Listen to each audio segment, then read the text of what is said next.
హల్లెలూయా. 2వ దినవృత్తాంతాలు 14వ అధ్యాయం మొదటి నుంచి మనం చదువుతున్నాం. మరో చెప్పండి. అబియా తన పితరులతో కూడా నిద్రింపగా జనులు అతనిని దావీదు పట్టణమందు పాతిపెట్టిరి. అతనికి బదులుగా అతని కుమారుడైన ఆస రాజాయను. ఇతని దినములలో దేశము 10 సంవత్సరములు నెమ్మది పొందెను. ఆస తన దేవుడైన యెహోవా దృష్టికి అనుకూలముగాను యథార్థముగాను నడిచిన వాడే అన్ని దేవతల బలిపీఠములను పగలగొట్టి ఉన్నత స్థలములను పాడు చేసి ప్రతిమలను పగలగొట్టి దేవతా స్తంభములను కొట్టివేయించి వారి పితరుల దేవుడైన యెహోవాను ఆశ్రయించుటకును ధర్మశాస్త్రము బట్టి విధిని బట్టి క్రియలు జరిగించుటకును యోధా వారికి ఆజ్ఞాపించాను. ఉన్నత స్థలములను సూర్య దేవతా స్తంభములను యోధా వారి పట్టణంలో నుండి తీసివేసెను. అతని ఏలుబడి యందు రాజ్యము నెమ్మదిగా ఉండెను. ఆస ఆ సంవత్సరములలో అతనికి యుద్ధములు లేక ఆశా దినములలో యుద్ధములు లేని కారణం చేత దేశము నెమ్మదిగా ఉండెను. యెహోవా అతనికి విశ్రాంతి దయచేసి ఉండగా అతడు యూదా దేశమున ప్రాకారము గల పట్టణములను కట్టించెను. అతను యూదా వారికి ఎలాగూ ప్రకటన చేశాడు, మన దేవుడైన యెహోవా మనము ఆశ్రయించినందున ఆయన మన చుట్టూను నెమ్మది కలుగు చేసి ఉన్నాడు. చప్పట్లు కొట్టు దేవుడు. ఈరోజు ఎక్కడ చూసినా నెమ్మది అనేది లేదు, శాంతి సమాధానము ఆశీర్వాదం అనేది లేదు. ఇక్కడ మనం వాక్యాన్ని జాగ్రత్తగా అర్థం చేసుకున్నట్లయితే ఆశ జీవిత చరిత్ర మనం చూస్తూ ఉన్నాం. ఆశ తండ్రి పేరు అబియా. అబియా చనిపోయిన తర్వాత దావీదు పట్టణంలో అబియా పాతిపెట్టబడ్డాడు. అతని కుమారుడైన ఆస రాజయ్యాడు. ఆశ చెప్తున్న సాక్ష్యం ఏంటి అని చూసినట్లయితే మనము మన దేవుడైన యెహోవాను మనం ఆశ్రయించాం.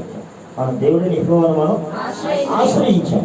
మనము మన దేవుడిని ఆశ్రయించాం కనుక మన చుట్టూ నెమ్మది కలుగు చేసి ఉన్నాడు. వారి కుటుంబంలో మాత్రమే కాకుండా తన చుట్టూ దేశమంతా కూడా నెమ్మదిగా ఉండడానికి గల కారణం ఏమిటి అని చూసినట్లయితే వారు రాజు ప్రభువుని ఆశ్రయించి ఉన్నారు. దేశాన్ని పరిపాలన చేసే రాజు ఎప్పుడైతే ప్రభువుని ఆశ్రయించాడో ఆ దేశం అంతా కూడా నెమ్మది కలిగింది. అంటే ఇప్పుడు మన దేశం అంతా కూడా నెమ్మది కలిగి ఉండాలంటే మన దేశాన్ని పరిపాలన చేసే రాజు ప్రభువుని ఆశ్రయించాడు. ఎవరిని ఆశ్రయించాలి? ఎవరు మన దేశానికి రాజు? మన దేశానికి రాజు ఎవరు? మన దేశానికి రాజు ఎవరు? ఎవరా? ఎవరు? మోడీ, నరేంద్ర మోడీ. దేవునికి స్తోత్రం కలిగింది. మన దేశానికి రాజు నరేంద్ర మోడీ. హల్లెలూయా. మన రాష్ట్రానికి రాజు జగన్మోహన్. దేవునికి స్తోత్రం. హల్లెలూయా. మరి మన ఏరియాకి రాజు జ్యోతులు చంద్రబాబు. దేవునికి స్తోత్రం. హల్లెలూయా. హల్లెలూయా. మరి మన గ్రామానికి రాజు ముద్రగడ పక్కన ఉన్నాం. దేవునికి స్తోత్రం. వారు ఉన్నారు కనుకనే గ్రామం క్షేమంగా ఉన్నారు. హల్లెలూయా. ఇక్కడ ఎవరు ఎన్ని కరెంటు బిల్లులు ఎగ్గొట్టేసినా, సంవత్సరాలు కరెంటు బిల్లు కట్టకపోయినా ఫీజులు పీకేయకుండా ఉండడం కారణం ఆ మహానుభావుడు. దేవునికి స్తోత్రం కలుగును. హల్లెలూయా, హల్లెలూయా, హల్లెలూయా. అయితే ఇక్కడ మనం ఆలోచించేద్దాం.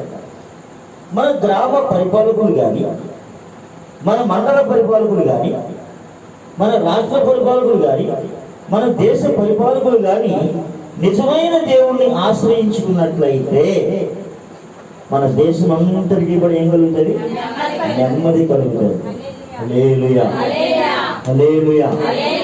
మన కుటుంబ యజమాని ప్రభువుని కలిగి ఉంటే కుటుంబం అంతటికీ నెమ్మది కలుగుతుంది. అన్ని కుటుంబాల్లో ఉన్న యజమానులందరూ ప్రభువుని నమ్ముకుని ఉంటే అన్ని కుటుంబాలు కూడా క్షేమంగా ఉంటాయి. దేవునికి స్తోత్రం. అందుకనే మనం క్షేమంగా ఉండాలి అంటే, క్రైస్తవులు క్షేమంగా ఉండాలి అంటే దేశం క్షేమంగా ఉంటారు. క్రైస్తవులు క్షేమంగా ఉంటేనే దేశం క్షేమంగా ఉంటారు. హల్లెలూయా, హల్లెలూయా. క్రైస్తవులు క్షేమంగా ఉంటేనే దేశం క్షేమంగా ఉంటుంది. మన ఇరుగు పొరుగు వారు కూడా క్షేమంగా ఉంటారు. మరి మనం క్షేమంగా ఉండాలంటే ఏం చేయాలి? హల్లెలూయా.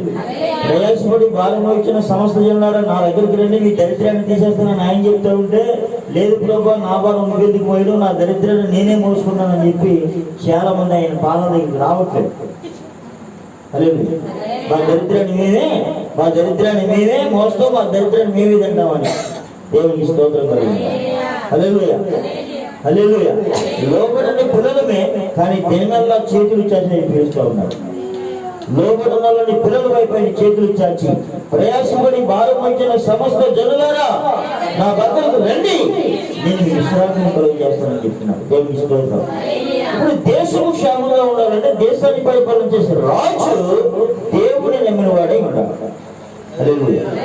ఇప్పుడు తిమోతి గారు ఏం చెప్పినా మాట చూడండి. అపోస్తలుడు పౌలు తిమోతి గారికి ఏం చెప్తున్నాడో చూడాలి. మనము సంపూర్ణ భక్తియు మర్యాద కలిగి నెమ్మదిగాను సుఖముగాను బ్రతుకు నిమిత్తము అన్నిటికంటే ముఖ్యంగా మనుషులందరి కొరకు, రాజుల కొరకు, అధికారులందరి కొరకు విజ్ఞాపనలను, ప్రార్థనలను, యాచనలను, కృతజ్ఞతాస్తుతులు చేయవలనని ఏం చేస్తున్నాడట? హెచ్చరిక చేస్తున్నాడు. హెచ్చరిక అంటే ఇంగ్లీష్లో ఏమంటారు? వార్నింగ్. ఎవరికి వార్నింగ్?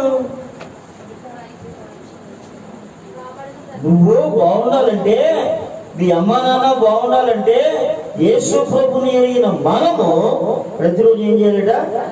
దేశాన్ని పరిపాలన చేసే రాజు కోసం ప్రార్థన చేయాలి, అధికారుల కోసం ప్రార్థన చేయాలి, మనుషులందరి కోసం మనం ప్రార్థన చెయ్యాలి అని వార్నింగ్ చెప్తున్నాడు. ప్రార్థన చేయాలట, విజ్ఞాపన చేయాలట, యాచన చేయాలట, కృతజ్ఞతలు స్తుతులు. మొదట ప్రార్థన అంటే ఎట్లాగా మనందరికీ తెలిసి ప్రార్థన. దేవా భగవంతు దీవించండి, యేసు నామములో అడుగుతున్నాం తండ్రి, ఆమేన్.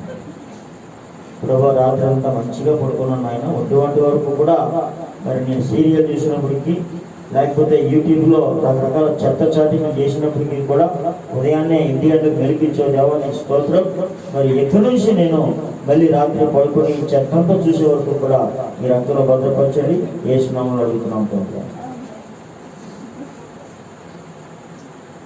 రాత్రి 12 గంటలకు ఏంటంట? చెత్త చాట. 8 గంటలకి మొక్కలు రోడ్డు వేరు ఫ్రెష్. ఎన్ని గంటలకి? 8 గంటలకు, 9 గంటలకు. ఇవాళ నేను మా సందర్శకులను 9 గంటలు చూసాను. రోడ్డు వేరు మొక్క పడుతుంది.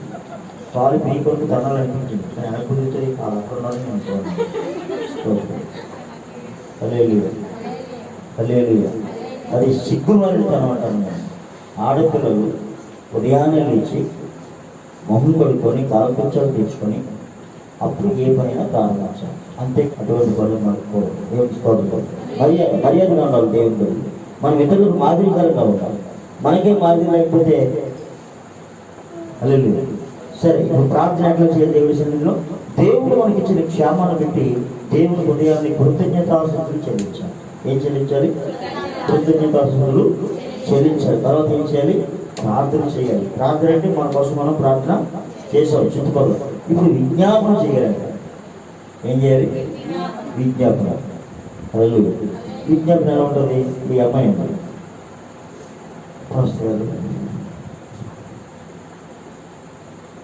మా నాన్న వచ్చేయాలండి, మా అమ్మ వచ్చేయాలండి, ఇక్కడే వ్యాపారం చేసుకోవాలండి, ఇంకా మా నాన్న కోసం ప్రార్థన చేయండి, ఆజ్ఞాపించచ్చు, రిక్వెస్ట్. అది ఇప్పుడు దేవుడి సన్నిధిలో కూడా ఏం చేయాలి? రిక్వెస్ట్, విజ్ఞాపన, రిక్వెస్ట్. ప్రభా, నన్ను కరికరించిన దేవుడా వాళ్ళని కూడా కనిపించండి, నాకు సహాయం చేసిన దేవుడా వాళ్ళని కూడా సహాయం చేయండి దేవుడా, బాగుబోగులో తిరిగి నన్ను బాగు చేసిన దేవుడా వారిని కూడా బాగుతున్నాను. ఏంటిది? విజ్ఞాపన.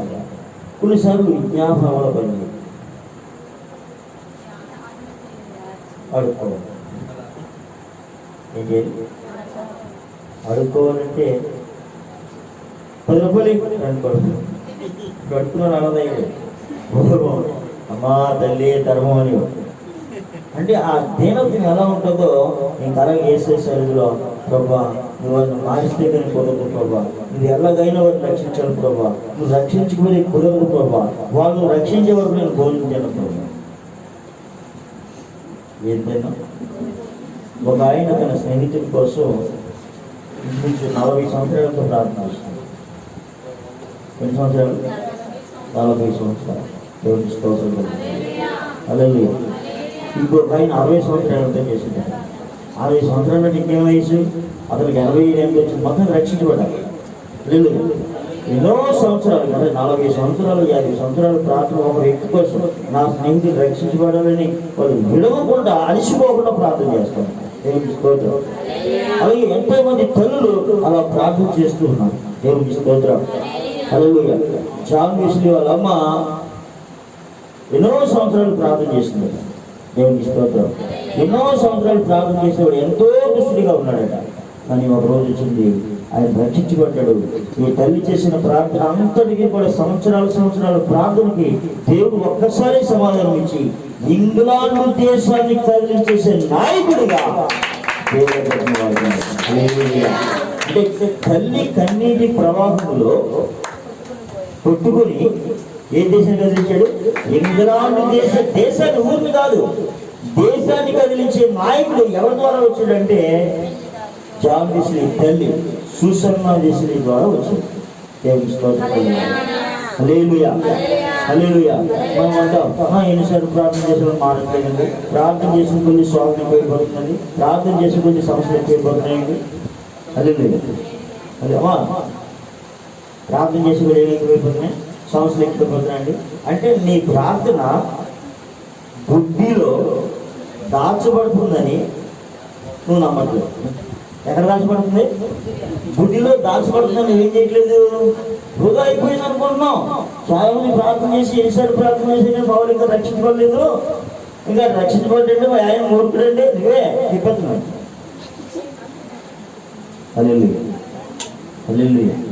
ఆయన మూర్ఖుడో లేకపోతే ఆడో ఈడో ఆయనే నీకు అనవసరం. నీ ప్రార్థన బుద్ధిలో దాచబడాలి. దేవునికి స్తోత్రం. హల్లెలూయా. ఆ ప్రార్థన ఒకరోజు ఆ వ్యక్తి ఏం చేస్తుంది? తల నుంచి శిరస్సు వరకు కడిగేస్తుంది, శిరస్సు నుంచి పాదాల వరకు కడిగేస్తుంది. దేవునికి స్తోత్రం కలుగుతుంది. హల్లెలూయా. అపార మస్తకం దేవుని సన్నిధికి లోబడి దినము దేవునికి స్తోత్రం కలుగుతుంది. కనుక మనం ఎవరికి కూడా వాళ్ళు మారట్లేదండి అదేంటి ఇదని మనం ఏం చేయకూడదు? తీర్పు తీర్చుకోవద్దు. దేవునికి స్తోత్రం. మన దేవుడు అద్భుతాలు చేసే దేవుడు. హల్లెలూయా. నేను చెప్తున్నాను, ప్రార్థన చేయాలి, విజ్ఞాపన చేయాలి, యాచన చేయాలి. దేవాన్ని చేసేందుకు నీకు వందనాలు ఆయన కృతజ్ఞతలు చెల్లించాలి. ప్రార్థించాము, విజ్ఞాపన చేశాము, యాచన చేశాము. యాచన చేస్తే ఎవరు కలుపుకుంటూ ఉంటారండి? యాచిస్తే ఎవరు కలుపుకుంటూ ఉంటారు? చూడండి, యేసుప్రభువు వెళ్ళిపోతూ ఉన్నారు. ఆ శబ్దం విని వాడు అడుగుతూ ఉన్నాడు, ఏంటి ఈ కోలాహలం ఏంటి, ఈ హడావుడు ఏంటి అని అడిగితే వారు చెప్తూ ఉన్నారు, నజరేయుడైన యేసు ఈ మార్గంలో వెళ్తా ఉన్నాడు అని చెప్పారు. వాడు గుడ్డుడు, వాడు కళ్ళు కనపడట్లేదు, కానీ శబ్దాన్ని బట్టి ఏం జరుగుతుందని అడిగాడు. కోలాహలం ఏంటని అడిగాడు. నజరేయుడైన యేసు ఈ మార్గంలో వెళ్తున్నాడు అని చెప్పాడు. వాడు వెంటనే దావీదు కుమారుడా నన్ను దాటిపోతయ్యా నజరేయువాడా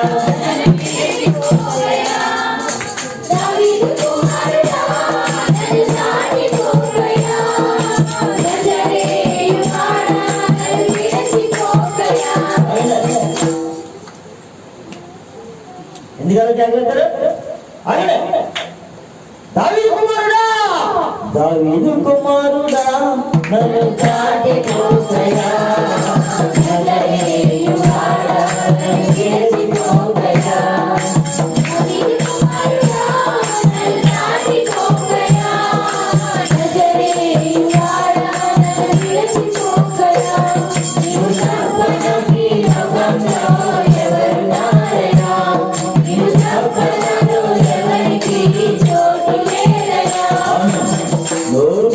చెప్తే ఆడు ఆపుకుంటా కేకలు వేస్తున్నాడు. దేవునికి స్తోత్రం. వాడు కేక ఆ వెళ్తున్న యేసు ఆగిపోయాడు. రమ్మని పడేసాడు.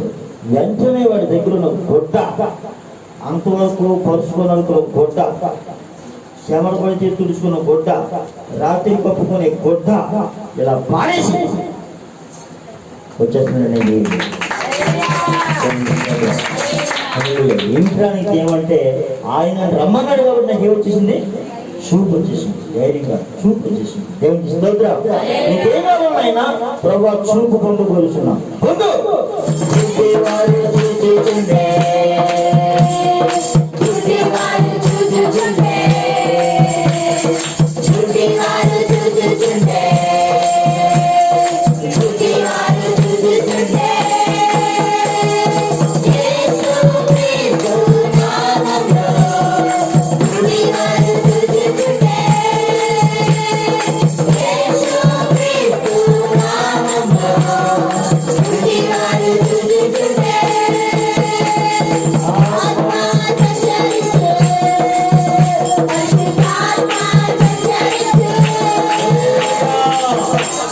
పరిశుద్ధాత్మ ద్వారా గుడ్డివారు ఏం చేస్తూ ఉన్నారు? చూస్తూ ఉన్నారు. అంతవరకు గుడ్డిపడిన వాడు యేసయ్యని ఎప్పుడైతే అడుక్కునే స్థితిలో ఆగకుండా పిలిచాడో వెళ్తున్న ప్రభు వారికి వాడి జీవితాన్ని అర్థం చేస్తుంది. హల్లెలూయా. చూడండి, అడుక్కునే వారు కొన్నిసార్లు అలగల్లో అలగల్లో అలగల్లో చెప్పిరా అడుక్కునే వాడు కూడా పక్కనట్టండి. నేను నాడెవరో వచ్చి బాబు మీ దగ్గరికి వచ్చి శనక్కాయలు పడుకోని అని కాదనుకున్నాను. సరే ఎవరో 30-20 రూపాయలు మేము అందరూ ఉపవాసం. ఆడి బాధ చూసి నేను 20 రూపాయలు పరుగులు కొంటే ఆడి 10 రూపాయలకి నాకు ఇచ్చినట్టున్నాడు. ఇవన్నీ ఉన్నాయి. హల్లెలూయా హల్లెలూయా. నేను తెలియదు స్తోత్రం. హల్లెలూయా. అంటే ఆడి దేనత్వానికి ఆడు అడిగే విధానం నేనేం చేశాను? కొనేసాను. నాకు అక్కర్లేదు కానీ కొన్నాను. దేన్ని బట్టి? వాడు అడిగిన దేనత్వం. ఆ మరి మనుషుని విషయంలోనే ఎంతగా మనం పడిపోతే దేవదేవుడు దేవుని స్తోత్రం. ఆయన కన్నీరు చూసి ఆనందించేవాడు కాదు ఆయన. హల్లెలూయా హల్లెలూయా. ప్రతి బాష్ప బిందువును తుడిచి చింతలన్నీ తీర్చి ప్రతి బాష్ప బిందువును తుడిచి చింతలన్నీ తీర్చి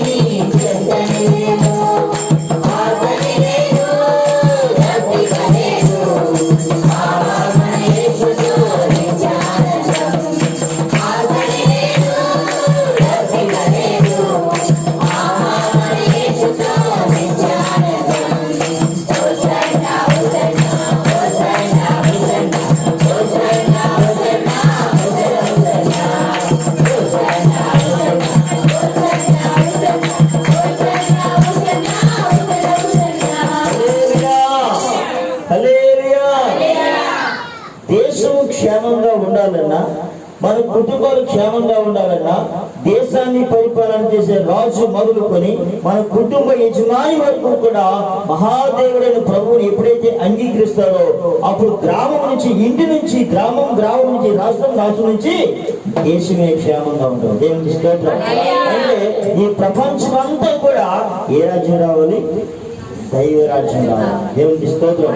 దేశము క్షేమంగా ఉండాలన్నా, మన కుటుంబం క్షేమంగా ఉండాలన్నా మనం చేయాల్సింది ఏంటంటే ప్రార్థన మాత్రమే. దేవునికి స్తోత్రం.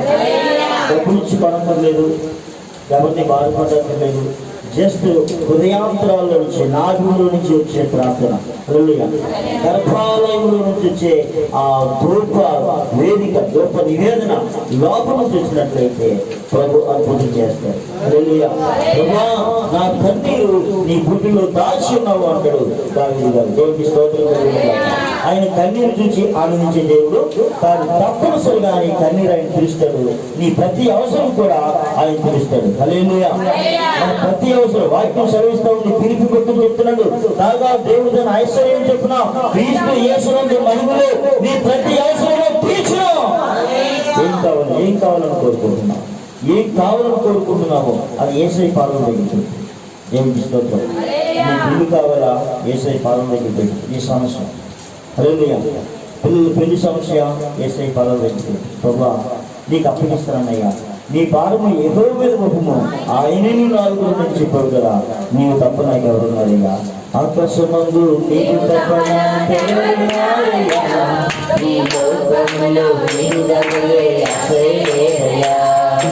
ఆకాశమందు నీవు తప్ప నాకెవరు మారయ్యా? ఈ లోకములో నీవు తప్పలే అసేదయ్యా. నీవేనయ్యా నా వాంఛ, నిన్నేనయ్యా ఒప్పుకుంటిని. నీవేనయ్యా నా వాంఛ, నిన్నేనయ్యా ఒప్పుకుంటిని. ఆకాశమందు నీవు తప్ప నాకెవరు మారయ్యా? ఈ లోకములో నీవు తప్పలే అసేదయ్యా. ఆయన తప్ప మనకి ఆశ్రయము లేదు. మనం ఏది అడిగినా బలంగా లిమిట్ చెప్పట్లేదు. ఆయన ఏది అడిగినదు అన్నాడు. ఆయన నా నామంలో మీరు నన్ను ఏమి అడిగినా నేను చేస్తాను అని చెప్పాడు. హల్లెలూయా. కనుక మనం అడిగేటప్పుడు పట్టుదల కలిగి ఉంది. హల్లెలూయా. ఏం కలిగి ఉంది? పట్టుదల కలిగి ఉంది. హల్లెలూయా. ప్రభు చెప్పాడు, నువ్వు నమ్మి ఈ చెట్టును చూసి సముద్రంలో పడమంటే పడతాడు అని చెప్పాడు. మనకు కావాల్సిన ఏంటంటే పట్టుదల, విశ్వాసం, నమ్మకం కావాలి ప్రభు మీద. ఇది ప్రభు చేస్తాడో నువ్వు నమ్మాలి. దేవునికి స్తోత్రం. పట్టుదల ఎలా ఉండాలో ఇంకొక మాట చెప్తారు. యేసు ప్రభు ఉపమానం చెప్పారు. ఒక స్త్రీ విధవరాలు, ఆమె ఒక లాయర్ గారి దగ్గరికి వెళ్ళిందట. అయ్యా, నాకు పత్రికలతో గొడవ వచ్చింది, వారికి నాకు న్యాయం తీర్చండి అని చెప్పి వెళ్ళిందట. తీరా ఆ లాయర్ ఎవరంటే ఆయన అన్యాయస్తుడైన లాయరు అంటారు. ఎవరైనా అన్యాయస్తుడైన న్యాయాధిపతి అయినప్పటికీ కూడా ఈ అన్యాయస్తుడి దగ్గరికి ఈమె మాటికి వెళ్తూ ఉంటాం. ఒకసారి ఎప్పుడైతే మాటికి వెళ్తుందో ఈ అన్యాయస్తుడని న్యాయాధిపతికి చిరాకు వచ్చిందట. ఈ మస్తు మాట నా దగ్గరికి వస్తూ ఉంది, ఈమె నా దగ్గరికి రాకుండా ఉండాలంటే ముందు ఈవిడ పని చూసారు, వీడికి న్యాయం చేశారని చెప్పి మనసులో అనుకున్నాడట. దేవునికి స్తోత్రం. ఆమె మాటికి వెళ్తూ ఉంటే అన్యాయస్తుడని న్యాయాధిపతికే మనసు కరిగిపోతే మనం దేవుడు తను ఏర్పరచుకుని వాడు దివారాత్రులు తను గురించి మొదలుపెట్టుచుండగా ఆయన వారికి న్యాయము తీర్చడా, ఆయన వారికి త్వరగా న్యాయం తీర్చును. దేవునికి స్తోత్రం కలుగును గాక. ఆ విషయమే కదా ఆయన దేవశాంతం వహించుచున్నాడు. దేవునికి స్తోత్రం కలుగును గాక. హల్లెలూయా. కాబట్టి ప్రభు మనం ఎలా అడగాలి? మాటికి విసిగిపోకూడదు. మనం ఏదైనా ప్రార్థన చేసి ఏదో అడిగాం ప్రభుని, 2 సార్లు 3 సార్లు అడిగాం, మళ్ళీ మర్చిపోయాం. మరలా ఎప్పుడో జ్ఞాపకం ఎవరో సాక్షి చెప్తే అవును నేను కూడా అడిగింది మర్చిపోయాం. కానీ అలా కాదు, పొందే వరకు ప్రభు మనకి ఏం కావాలంటే ఎవరిని అడగాలమ్మా? ప్రభుని అడగాలి. ఏం ఇస్తుందో ప్రభువుని ఆశ్రయించినంత కాలం మనం నెమ్మదిగా ఉంటాం. నేను చెప్పి ముగించేస్తాను, అయిపోయింది. మరలా మాట మనం చదువు. ఆశ తన దేవుడిని ఆశ్రయించినంత కాలం ఆయన ఎలా ఉన్నాడట? నెమ్మదిగా. దేశం అంతా ఎలా ఉంది? అప్పుడు ప్రతిరోజు కూడా తన దేశ ప్రజలు తినేసి హ్యాపీగా పడుకునేవారు. అవునా? అవునా? అవునా? మా ప్రవీణ్ గారు అవునంట. రే మనలో సోమరిపోతుంది కాదురా తినేసి పడుకోవడానికి. మనకి 3 పూట్ల భోజనం ఉంటే మంచం ఎక్కేద్దాం. రేపు కోసం ఏదం లేదు కదా. అలాగే 3 పూట్ల పోగుంటే దేవుడు ఎవరు పాస్టర్ గారు పొట్టిగా ఉంటాడు అయినా మా ఇంటికి వస్తున్న ఉన్నప్పుడు అంటూ ఉంటాం. కొన్ని పరిస్థితులు మర్చిపోతూ ఉంటాం. కానీ ఆశ ప్రతి సంవత్సరం దేశం నెమ్మదిగా ఉంటే 10 సంవత్సరాలు దేశ ప్రజలు నెమ్మదిగా ఉంటే ఆశ నెమ్మదిగా లేడు. ఆశ సైన్యం నెమ్మదిగా లేదు. వాళ్ళు ప్రాకారాలు కట్టిస్తూ ఉన్నారు. సిటీ పట్టణాన్ని డెవలప్ చేస్తూ ఉన్నారు. ఎవరిని ఖాళీగా ఉంటారు. సైనిక దళాన్ని పెంచాడు ఆయన. అదే మిలిటరీ ఏం చేస్తున్నాడు ఆయన పెంచుతూ ఉన్నాడు. దేవునికి స్తోత్రం. తినేసి పడుకుని అక్కర్లేదండి. ఆపద ఎప్పుడొస్తుందో తెలియదు. తినేసి పడుకుంటే ఒకవేళ సడన్ గా వస్తే సైనికుడు ఎప్పుడు తినేసి పడుకోకూడదు. హల్లెలూయా. సైనికుడు చేయాలి, కవాతు చేయాలి, ఎక్సర్సైజ్ చేయాలి. దేవునికి స్తోత్రం. అన్ని బాగున్నాయి కదా తినేసి పడుకుంటే అకస్మాత్తుగా ఉరి వచ్చినట్లు నీకు వస్తుందని చెప్పాడు ఆయన. క్రైస్తవులకు ఏమొస్తుందట? నాశనము అకస్మాత్తుగా వస్తుందట. దేవునికి స్తోత్రం. ఎందుకని నువ్వు ప్రార్థనలో ఏం లేదు. 3 పూట్ల బొగ్గ ఉంది. అమ్మో నాన్న తెస్తున్నారు తినేయడం పడుకోవడం, మొగుడు తెస్తున్నాడు తినేయడం పడుకోవడం. నీ హృదయం ఒకవేళ తిండి వలన కానీ, మత్తు వలన కానీ, ఐహిక విచారాల వలన కానీ బంధముగా ఉన్నందున ఆ దినము అకస్మాత్తుగా నీ మీదకి ఉరి వచ్చినట్లు రాకుండా మీ విషయమై జాగ్రత్తగా ఉండండి. దేవుని స్తోత్రం. ముఖముఖలు చదవకూడదు. సెంటెన్స్ పూర్తి చేయాలి. ఉరి వచ్చినట్లు ఆ దినం నీకు రాకుండా జాగ్రత్తగా ఉండండి చెప్తున్నాడు ఆయన. దేవునికి స్తోత్రం. తినేసి పడుకొని సోమరిపోతుల్లో ఉన్న వాళ్ళకి ఏమొస్తుంది? వస్తుంది నాశనం. దేవునికి స్తోత్రం కలుగుతుంది. ఆశ ఆ విధంగా లేదు. ఎలా ఉన్నాడు? 10 సంవత్సరాలు కూడా దేశంపై నెమ్మదిగానే ఉంది. కానీ తన సైనికులు ఎవరిని కొన్ని నెమ్మదిగా అంటే నెమ్మదిగా అంటే దాని అర్థం ఏంటంటే ఖాళీగా ఉంటుంది. ఖాళీగా ఉంటే ఏమవుతుంది? పట్లో తినేసి ఇంకా ఎలా నడుస్తుంది. అన్నం తినే కూర్చుని తిన్నారు. ఇంకా అన్నం బలం ఉండాలి. అయితే కాన్సన్ట్రేషన్ అయితే అదే ఎందుకంటే ఒళ్ళు కొనిపోయింది. హల్లెలూయా హల్లెలూయా.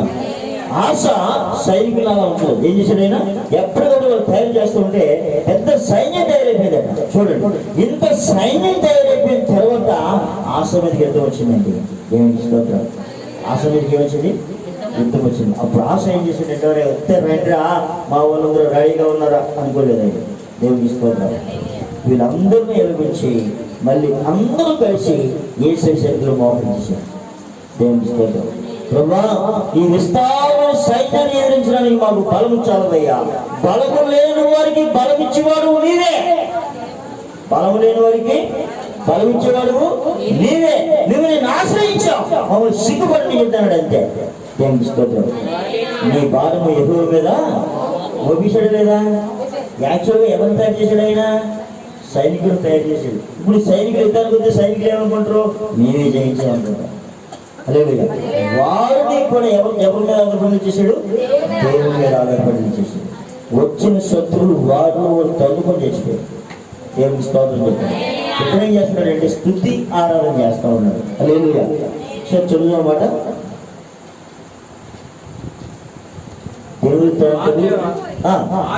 మా దేవా యెహోవా మాకు సహాయం చేయము. నిన్నే నమ్ముకొని ఉన్నాము. నీ నామమును బట్టి ఈ సైన్యాన్ని ఎదిరించడానికి బయలుదేరాము. యెహోవా నీవే మా దేవుడు. నరమాత్రులను నీ పైన జయము పొందనీయద్దు అని ప్రార్థింపగా యెహోవా ఆ కూషీలను ఆశ్రయుడును యోధావారి ఎదుటను నిలవనీయక వారిని మొత్తినందున దేవుని స్తోత్రం. దేవుడు తన ప్రజల ముందు వారు నిలవలేక వారేమయ్యారు? పారిపోయి. ఎవరు మొత్తారు? వీళ్ళు మొత్తలేదు, దేవుడు మొత్తారు. అంటే మన పక్షంగా యుద్ధం చేసేవాడు ఎవరు? దేవుడు. దేవునికి స్తోత్రం. మన ప్రతి అవసరం తీర్చేవాడు ఎవరు? దేవుడు. మనం చేయాల్సిన పని ఏంటి? ఆశ్రయించ. ప్రభువా నిన్నే నమ్ముకొని ఉన్నాం, మమ్మల్ని సిగ్గుపడలేదు. హల్లెలూయా. హల్లెలూయా. అందరూ మోకరించండి. అందరూ కన్ను మూసుకోండి. ప్రభువా, నిన్నే ఆశ్రయించి ఉన్నాం ప్రభా. మా శత్రువు మమ్మల్ని చూచి మమ్మల్ని వేలపడం చేయటయ్యా. మన మాత్రం మా మీద జయం పొందకూడదు యేసయ్యా. మా ఆశ్రయపురం నీవే, మా దుర్గము నీవే, మా శైలము నీవే, మా కోట నీవే, మా దేవుడా, మా విజయం నీవే. ప్రార్థన చేయడానికి ముందుగా ఏం చెయ్యాలో అది చేశాడు ఆయన. దేశంలో ఏ దరిద్రమైతుందో దరిద్రాన్ని తొలగించాడు ఆయన. ఏమి ఉండకూడదు అని తొలగించేశాడు ఆయన. ప్రభువు మాత్రమే ప్రజలు ఆశ్రయించినట్లుగా, ప్రజలందరూ ప్రభువుతో తిరిగినట్లుగా అందరితో ప్రార్థన చేయిస్తున్నాడు ఆయన. ప్రభువుని ఆశ్రయించడం జనాలకు నేర్పాడు ఆయన. నా ప్రియమైన తల్లి, కుటుంబ యజమాని ప్రభువునికి రావాలంటే నువ్వు మోకరించు, ఉపవాసం ఉండు, ప్రార్థించు. ఒకవేళ ఉపవాసం ఉండలేని బలహీనత నీకున్నట్లయితే నీకున్న సమయం అరుగులట్టు తిరగడం మానేసి, వీధులట్టు తిరగడం మానేసి యేసయ్య సన్నిధిలో ఉండి మోకరించు. దేవుని మందిరానికి వచ్చు, మందిరంలో పడి ఏడు దేవుని మందిరంలో యేసయ్య నా కుటుంబాన్ని రక్షించండి అని నీ కన్నీరు దేవుడికి చూడాలి. నీ బాష్పూజలు ఆయన మాత్రమే తొలగాడు. మనుషులు ఎవరు నీకు సహాయం చేయొచ్చు. నీకు ఆపద వస్తే నవ్వచ్చు, కానీ నువ్వు బాధ వస్తే ఆ నీతి కూడా బాధ నిమించేవాడు. ఆశ ప్రభుని ఆశ్రయించినంత కాదు ఆయన నెమ్మదిగానే ఉన్నాడు. మన దేశం నెమ్మదిగానే ఉంది. నా ప్రియమైన వాళ్ళరా, మనం ప్రభువుని ఆశ్రయించినంత కాలం కూడా మనం నెమ్మదిగానే ఉంటాం. మనం ప్రభువుని ఆశ్రయించినంత కాలం మనం నెమ్మదిగానే ఉంటాం. ప్రజలు నమ్మదగిన వారు కాదు. వారు నిన్ను గేలు చేస్తారు, వేలపరం చేస్తారు, హో అని కూడా మాట్లాడచ్చు. నీ దిక్కవలో చెప్పుకొని కూడా చెప్పచ్చు. కానీ మన దేవుడు మనకి దిక్కుగా ఉండవు. ఆయన ఆశ్రయించిన వారు ఎన్నడూ సిగ్గునందు. Thank you lord. హల్లెలూయా. ఈ నామాల సందడిగా ప్రార్థన చేసుకున్నాను. ప్రియమైన దేవుడా, నీకు వందనాలు చెల్లిస్తున్నాం. ఈ రాత్రికాల సమయంలో మీరు ఏర్పాటు చేసిన ఈ కొడుకుని బట్టి నీకు వందనాలు. ప్రతి శుక్రవారం కూడా ఈ విధంగా మీరు కొడుకుని ఏర్పాటు చేస్తూ ఉన్నారు. ప్రతి సోమవారం వారు ఎంతైతే నీ నిమిత్తం ప్రభా సంఘం నిమిత్తం ఖర్చు పెడుతున్నారో వాటికి నూరులైన ఆశీర్వాదం మీరు అనుగ్రహించండి. తప్పనిసరిగా ప్రజల అభివృద్ధి పొందువారు కలవని మాట నచ్చవేయని యేసు నామములో ఈ గృహంలో నెరవేర్చబడిన నిన్ను ఆశ్రయించిన వారు సిగ్గులందరూ పొందారు. నిన్ను ఆశ్రయించిన వారు సిగ్గులందరూ పొందారు. నిన్ను ఆశ్రయించిన పుట్టివాడు చూపులు పొందాడయ్యా. నిన్ను ఆశ్రయించిన పుట్టివారు నడిచారు. నిన్ను ఆశ్రయించిన చెవిటి వారు వింటున్నారు. నిన్ను ఆశ్రయించిన మగవారు మాట్లాడుతూ ఉన్నారు. నిన్ను ఆశ్రయించిన ప్రతి వారి చేతులు మీరు అద్భుతం చేస్తూనే ఉన్నారు. నా దేవా, ఇదిగో నిన్ను ఆశ్రయించిన ప్రభా ప్రేమల కుటుంబంలో తల్లిదండ్రులను కుటుంబాన్ని ఐక్యపరిచారు. నిన్ను ఆశ్రయించినందున వారిని యజమానులుగా ఉంచారు. ప్రభా, నిన్ను ఆశ్రయించినందుగా అనేకమైన కార్యాలు చేస్తున్నాను. ఇక్కడ ఉన్న మా అందరి జీవితంలో కూడా నిన్ను ఆశ్రయించినంత కాలం నేను దేనికి భయపడాను. ఏ భయము మా దగ్గర ప్రభా నేను ఎన్ని ఆశ్రయిస్తా ఉన్నాను. ఇదిగో సంఘంలో ప్రభా ఏ క్షణం ఇల్లు కూడుకుందో తెలియని వారు ఉన్నారు. అయ్యో ఈ రాత్రి అంతా మాకు నిద్ర ఉండదా అని ఏడ్చేవాళ్ళు ఉన్నారు. ప్రభు అటువంటి దేని బిడ్డలందరినీ కూడా ముఖ్యంగా చిన్నమంది సంఘంలో ఎంతమంది ప్రభువులు లేకుండా ఉన్న గృహాలతో వేదన చెందుతున్నారు. వారందరికీ కూడా నీ మాట విని నీ మాట ప్రకారంగా జీవిస్తూ నిన్ను ఆశ్రయించిన వారందరికీ కూడా యేసుక్రీస్తు నామములో మేలు కలుగును గాక. నూతన గృహములు అమర్చబడును గాక. అద్భుతములు యేసు నామములో జరుగును గాక. మా స్వశక్తిని బట్టి కాక నీ నామమును బట్టి మాత్రమే విజయం పొందినట్లుగా సహాయం చేయండి. ఇదిగో దైవజనులు ప్రభు హల్లెలూయా జోసెఫ్ గారి మందిరానికి స్లాబ్ వేయడానికి నిర్ణయించుకున్నారు. ప్రభు వారికి కావలసిన ఆర్థికపరమైన సహాయం నజరేయుడైన యేసు నామములో అనుగ్రహించబడును గాక. ఉప్పాడులో వారు కడుతున్న మందిర విషయం మీరు అద్భుతం చేస్తున్నారు. మీకు వందనాలు. స్లాబ్ విషయంలో కూడా మీరు అద్భుతం జరిగించినారు. మీ నామ మహిమార్థమై అక్కడ కార్యం జరిగించినారు. ప్రియమైన దేవుడా, ఈ రాత్రి ఎంతమంది నేను ఆశ్రయిస్తా ఉన్నారు వారందరి జీవితాలు కూడా మీరు అద్భుతం చేయమని. ఇదిగో ప్రభా ఈ గొల్లపూడి మందిర విషయంలో ప్రభా హల్లెలూయా పునాది వేయబడింది, మట్టి ఫిల్లింగ్ చేయబడింది. అయితే ప్రభా ఇంకా కావాల్సిన పనిలో ఏమేమి అవసరాలు ఉన్నాయో అవన్నీ కూడా యేసు ప్రభు నామములో తీర్చబడింది. ప్రభా మీరు అద్భుతం చేస్తున్నారని నవినీకి వందనాలు చెల్లిస్తూ యేసు ప్రభు నామములో ప్రార్థించి వేడుకుంటున్నాం తండ్రి. ఆమేన్. యేసు రక్తమే యేసు యొక్క సంపూర్ణ విషయం వారి ప్రియుల నాశనం కలిగింది. ఆమేన్. ఆశీర్వాద మహాదేవుని ప్రేమ, క్రీస్తునాథుని కృప, పరిశుద్ధాత్మని సహవాసమాదరణ కూడిన మనకును లోకముల సకల పరిశుద్ధులకును ఇది మొదలుకొని సదాకాలం తోడై ఉండును గాక. ఆమేన్.